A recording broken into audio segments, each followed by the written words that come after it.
Greetings. One Love Wholeness.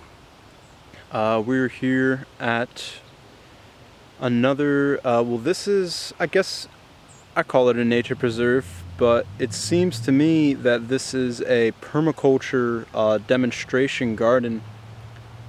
I'm not too sure. Well, it's the town, the people who were involved in this town. I want to personally get more involved. I have been driving by it for 2 years, and I've always been called to come here, but it's just been like kind of busy, or I don't know, it just wasn't the right time. So the other day was the right time. I stopped here, and it comes to find out that there's a whole bunch of elderberries, red currants, pink currants, JsGrassFedGarden, and other plants that I'm not familiar with yet. So I thought it would be a good place to come and just have a deeper discussion about the hardwood cuttings that I'm interested in propagating for next springtime. So if that's something that you're interested in, stick around and let's get into it.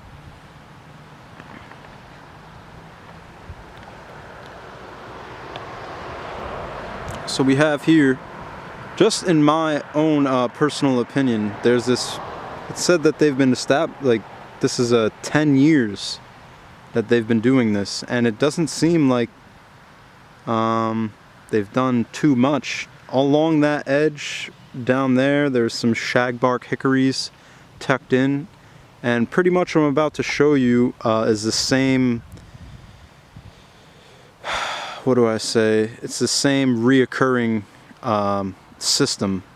It's kind of like some elderberries, and with, I think that's comfrey, I'm not too sure. And they've got some nitrogen fixing bushes mixed in with the elderberries and red currants. So kind of like it's usually what you would see in a permaculture system is a fruit-bearing bush surrounded by a nitrogen-fixing bush. And then in between both of those, you would be able to put in a fruit tree. So you have your fruit tree, it's called the permaculture trio. So you have your fruit tree, a nitrogen-fixing bush, and then a nitrogen-fixing berry bush along with that. So there's your trio. And then you grow annual crops in between your trios.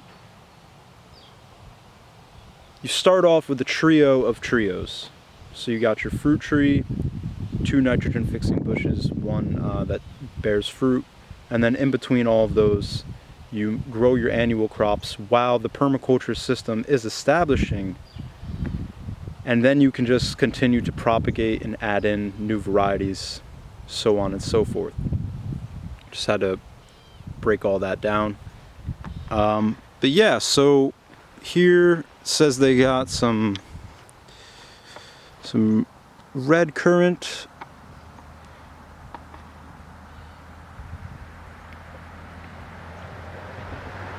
and it's basically just like a elderberry cutting. You can see this one's pretty much going into its dormant period. It's dropping its leaves, and it's already reformed its new buds for next season.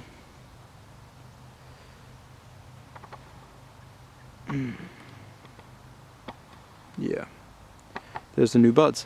So if I was going to take a cutting off of this, I'd probably just come in right down here, and then in which you would be able to divide this into 2. So let's just do it real quick. Coming in right down here.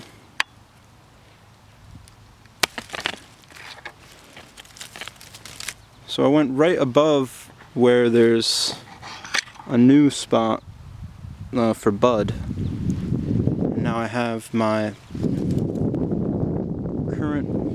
red currant cutting, And I would probably snip this into at least 2, if not 3 more divisions, and then which could be stuck into the ground. I might take this branch off here. This might be too skinny to propagate, but you could try sticking it in the ground, see what works for you. And it's essentially the same thing for the elderberry. You would just take your cutting like we just demonstrated. Let's go to this. So look at all of this propagation material that we have here. Here's a nice, this would be a nice thick healthy one to start off with. So you know, you would just come down here, go right above the new bud point, take here, and then this can be now divided into 1, 2, 3, 4, 5, and then you have all the little side branches that you can make new divisions out of. But so that one long branch right there, that's 5 of what you see here. It would turn into this. Not in one season. A thick cutting like this, you may get flowers and fruit off of in the first year. Definitely like a thinner one like this, it's going to take 2 to 3 seasons to get more established. But on a thick cutting like this, first year you could bear flowers and fruit. Second year, maybe not this wide, but it could literally put on, you know, that much growth in one season. At least 5, possibly 8 feet of growth in one season. So a very just grows with a lot of vigor, a very vigorous plant, and amazing for making living walls. That is another very good usage of elderberry, I would think, because you could say you have a prevailing wind that comes from this way. You can make your wall of elderberry cuttings down, and that will help block the prevailing wind. Maybe it's drying your growing space too much in the winter and you want to help block that wind a little bit. Many uses of the elder, highly medicinal, and just very, very good propagation material, very good for propagating. We could literally chop this back down to the ground and it will put on that much growth again next season. No exaggeration. So find some different varieties and get to propagating your red currants or pink currants or jostaberries and or your elderberries. And one other quick thing I wanted to touch on was, so you're getting them in their dormant stage, correct? So maybe you don't have a place to stick them in the ground right away. As long as you leave them in a bucket of really wet, moist leaves or wood chips, some rich, wet organic matter, you can leave them in that bucket with the medium, that moist medium, until the springtime when you're ready to stick them in the ground, or maybe you have to bring them to a friend's house or something. So start propagating your material, you know. Let's get these plants out into the world and make them more available to everyone. I mean, you know, I just found this nature preserve here. I'm gonna take some cuttings off of this, and I'm not taking, I'm harvesting.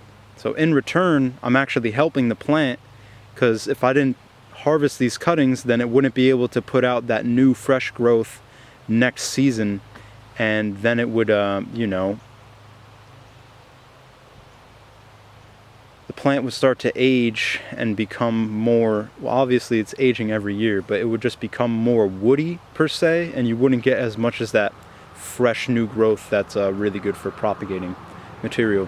One other thing I wanted to share real quick that they have in this nice little garden here is these hazelnut, I believe it's the hybrid, it's the cross between American and European hazelnuts, Jefferson, and I never knew it, and they're all, I've been driving by it for 2 years, I never knew I'd identify the hazelnut, but they're all along this roadside here all the way down. So next year, and I did watch a video of another tree nursery guy, and he talks about this, I guess, is their female and male pollen sacs.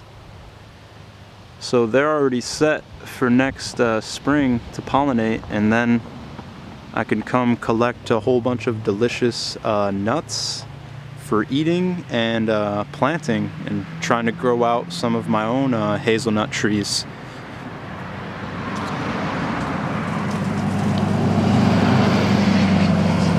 Got the milkweed, got some chives up here.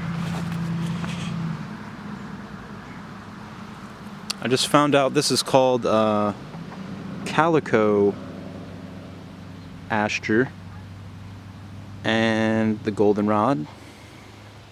Some nice foliage.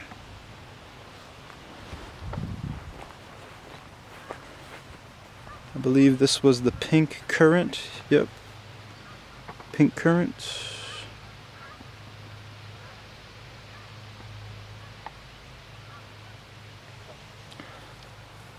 So by taking a few more